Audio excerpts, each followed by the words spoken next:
This is an Almanac of War for 1862 in Jefferson County, Virginia. This continues a brief chronological flyover of war in Jefferson County in the autumn of 1862. The Impossible Autumn. Part 2.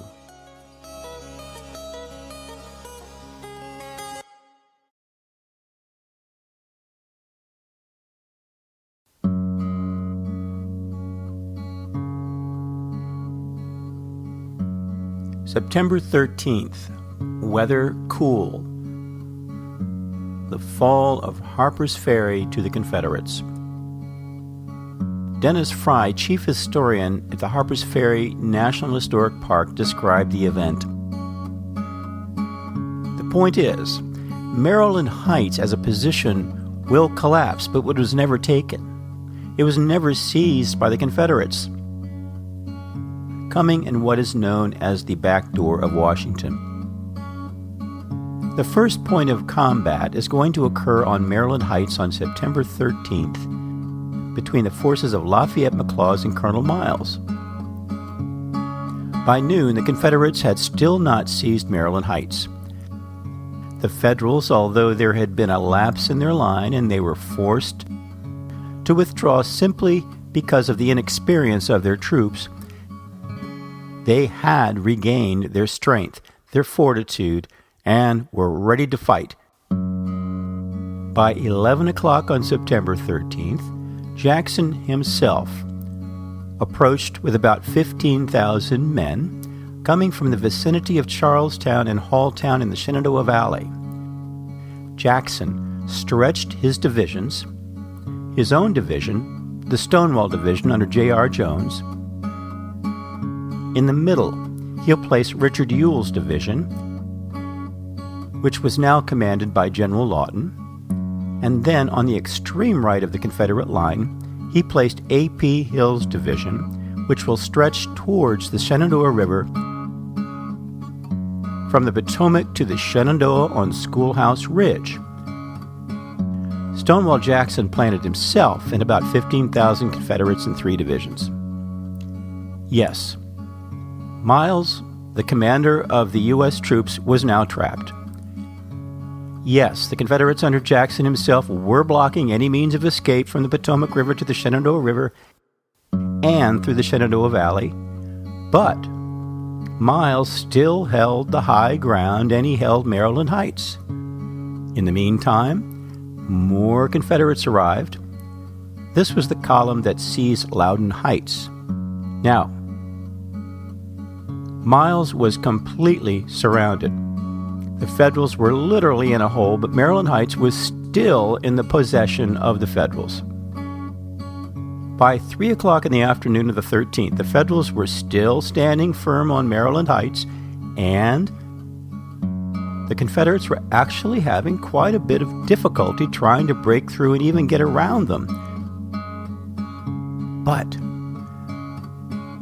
the Federal commander on the Heights, Colonel Thomas Ford, erroneously believed the line was broken because some members of the 126th New York, which had broken earlier in the day, had arrived in the vicinity of the naval battery. Ford completely misinterpreted this. He thought that the entire line was broken. He thought that this was just the beginning of the fleeing 126th, that everybody else was in flight. Because of this, and not knowing the situation, he was going to send orders to Maryland Heights saying, "Come down, leave now." The Federal commander of all Harper's Ferry, again, Dixon Miles, standing up on Bolivar Heights, would have his attention turned to Maryland Heights at about 3:30 on the afternoon of the 13th, and he will be told, "Look, Colonel!" And as he turned around from his position on Bolivar Heights, put his glasses up and looked towards Maryland Heights, he saw a long blue snake retreating down the mountain. Reportedly, he will say with great declaration Hell and damnation, they are coming down. They're coming down.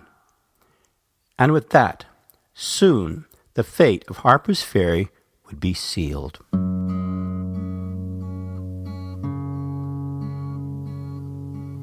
September 14th, weather pleasant. The Confederates began shelling Camp Hill and the Harper's Ferry encampments on September 14th. Mary Ames wrote of the September 14th events. Through that long, azure golden morning, a morning so absolutely perfect in the blending of its elements, in its fusion of fragrance, light, and color, that it can never die in my consciousness. Then, whiz, whir, hiss, roar, bang, crash, smash! Helpless men started in their beds. The house shook to its foundations. Heaven and earth seemed to collapse. The shock of the tremendous cannon near the house sent me off my chair. And I am afraid of bombshells. If there is a sound purely fiendish this side of the region of the lost, it is the scream and the shriek of the bombshell. Fry continued, during the night of the 14th, A.P. Hill secretly moved along the Shenandoah River, and by dawn on Monday the 15th, A.P. Hill had planted 20 pieces of artillery and 5,000 men in the rear of the Union lines on Bolivar Heights. Situation was now untenable for Miles. No longer could he simply hide his men in these ravines. The Confederate artillery and infantry were too close. September 15th, weather, foggy in the morning, becoming a fine day. On the morning of the 15th, as the fog rose over Harper's Ferry like a curtain coming up over the stage, the Confederate cannoneers began pulling their lanyards, and another terrific bombardment began where the trees were just smashed into atoms. Finally, at 9 a.m., after about an hour of this, Miles had a council of war. His immediate officers decided, we can do nothing but surrender. The white flags went up, hoisted over Harper's Ferry, a great victory for Jackson, a terrible defeat for the Federals. Over 12,700 Union soldiers surrendered, what would be the largest surrender of United States troops during the Civil War. 5,000 wounded are cared for in Shepherdstown from fighting nearby in Maryland. Mary Bedinger Mitchell wrote later in life, what did we know beyond a cut finger or a boil? There were noise, confusion, dust, throngs of stragglers, horsemen galloping about, wagons blocking each other, and teamsters wrangling, and a continued din of shouting, swearing, and rumbling, in the midst of which men were dying. Fresh wounded arriving, surgeons amputating limbs and dressing wounds, women going in and out with bandages, lint, medicines, food. Present sense of anguish, dread, pity, and I fear hatred. These are my recollections of Antietam.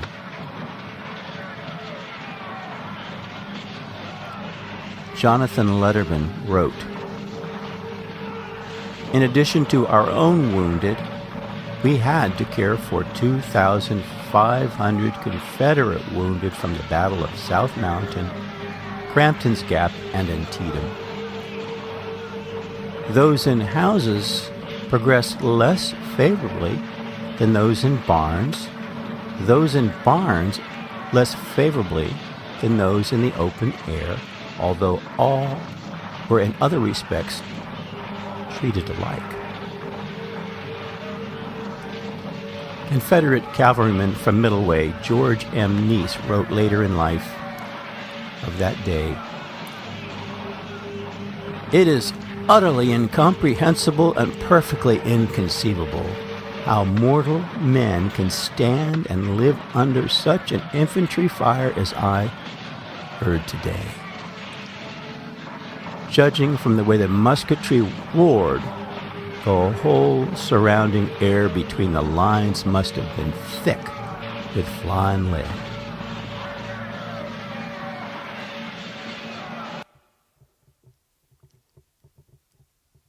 Dr. Abner Hard, with the 8th Cavalry Regiment from Illinois, wrote of that time. He was describing Union forces after the Battle of Antietam in the vicinity of Shepherdstown. Ascending the hill through a deep ravine, the body of a soldier was discovered, too much decomposed to be recognized. Near the village, we encountered the rebel pickets who beat a hasty retreat, but our movements were ordered and executed so quickly and with such celerity that the village was surrounded and occupied before many were aware of our presence. The place had the appearance of one immense hospital, nearly every house being filled with wounded, which had been taken from the Battle of Antietam. Among them were some Union prisoners, which we provided for with great pleasure. J.F.J. Caldwell described the fighting at Antietam and afterwards. "We were sunburnt, gaunt, ragged, scarcely at all shod, specters and caricatures of our former selves. We had fed on half-cooked dough, often raw bacon as well as raw beef, had devoured green corn and green apples, and we had contracted diarrhea and dysentery of the most malignant type, and lastly, we were covered with vermin."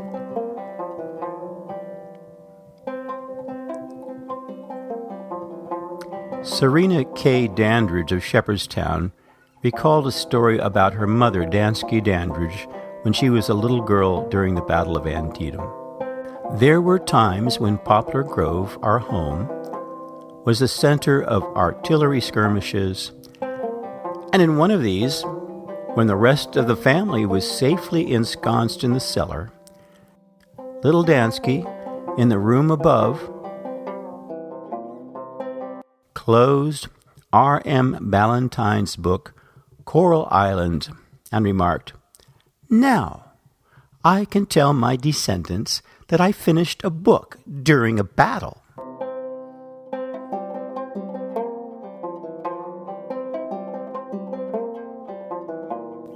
Henrietta Bettinger Lee of Shepherdstown, and the wife of the first cousin of Robert E. Lee, wrote of the scene in Shepherdstown. "The fight near Sharpsburg filled our town to overflowing with wounded and dying men. Every vacant house, every church, and nearly all the private homes have been full. I had 11, and with their attendants 16. Oh, child of my heart, how I long for quietness and rest. This poor letter must do now. I have no strength of heart to write more. I have no strength or wish to read this over. Let no eyes see it. Destroy it as soon as read."